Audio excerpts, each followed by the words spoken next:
नमस्कार साथियों, नैतिक कहानियों के क्रम में आज हम लोग सुनेंगे घमंडी मछलियों की कहानी।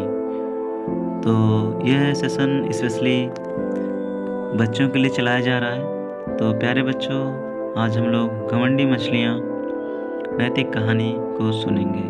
तो चलिए शुरू करते हैं। एक बार की बात है, एक तालाब में सतबुद्धि और सहस्त्र बुद्धि नाम की दो मछलियाँ और एक बुद्धि नाम का एक मेढक साथ रहा करते थे। मछलियों को अपनी बुद्धि पर बड़ा घमंड था, लेकिन मेढक अपनी बुद्धि पर कभी घमंड नहीं करता था। फिर भी तीनों आपस में बहुत अच्छे दोस्त थे।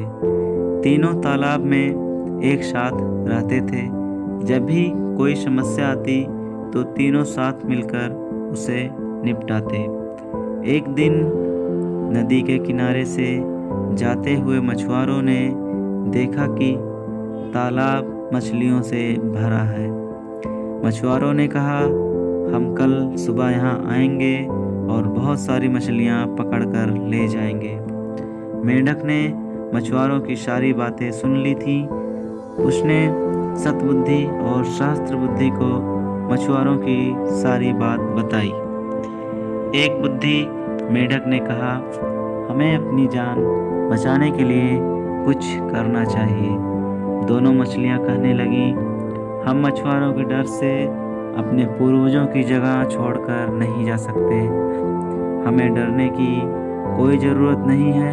हमारे पास इतनी बुद्धि है कि हम अपना बचाव कर सकती हैं। वहीं एक बुद्धि मेढक ने कहा, मुझे पास में मौजूद एक तालाब के बारे में पता है जो इसी तालाब से जुड़ा है। उसने तालाब के अन्य जीवों को भी साथ चलने को कहा, लेकिन कोई भी एक बुद्धि मेढक के साथ जाने को तैयार नहीं था, क्योंकि सभी को सतबुद्धि और सहस्त्र बुद्धि पर भरोसा था कि वो उन सब की जान बचा लेंगी।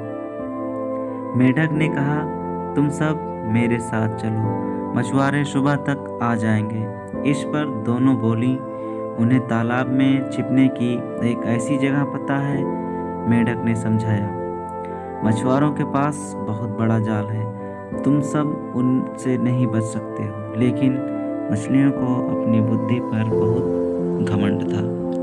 उन्होंने मेढक की एक भी बात ना सुनी। मेढक उसी रात अपनी पत्नी के साथ दूसरे तालाब में चला गया। सतबुद्धि और सहस्त्र बुद्धि ने एक बुद्धि का मजाक उड़ाया। अब अगली सुबह मछुआरे अपना जाल लेकर वहां आ पहुंचे। उन्होंने तालाब में जाल डाला। तालाब के सभी जीव अपनी जान बचाने के लिए भागने लगे, लेकिन मछुआरों के पास बहुत बड़ा जाल था, जिस कारण कोई भी बचकर नहीं जा सका। जाल में बहुत सारी मछलियां पकड़ी गईं। सतबुद्धि और सहस्त्र बुद्धि ने भी बहुत बचने की कोशिश की, लेकिन उन्हें भी मछुआरों ने पकड़ ही लिया। जब उन्हें तालाब से बाहर लाया गया, तब तक दोनों की मौत हो चुकी थी। सतबुद्धि और सहस्त्र बुद्धि का आकार सबसे बड़ा था, इसलिए मछुआरों ने उन्हें अलग रखा था। उन्होंने बाकी मछलियों को एक टोकरी में डाला, जबकि सतबुद्धि और सहस्त्र बुद्धि को कंधे पर उठाकर चल दिए। जब वह दूसरे तालाब के सामने पहुंचे तो एक बुद्धि मेढक की नज़र इन दोनों पर पड़ी। उसे अपने मित्रों की ये हालात देख बड़ा दुख हुआ। उसने अपनी पत्नी से कहा, काश इन दोनों ने मेरी बात मान ली होती तो आज ये भी जिंदा होती। तो प्यारे बच्चों, इस कहानी से हमें यह शिक्षा मिलती है कि हमें कभी भी अपनी बुद्धि पर घमंड नहीं करना चाहिए, क्योंकि यही हमारा घमंड एक दिन हमारी जान को ले सकता है, हमारे लिए जानलेवा साबित हो सकता है। तो साथियों, वीडियो पसंद आया है तो लाइक कीजिए और चैनल पर नए हैं तो सब्सक्राइब करना ना भूलें। जय हिंद, जय भारत।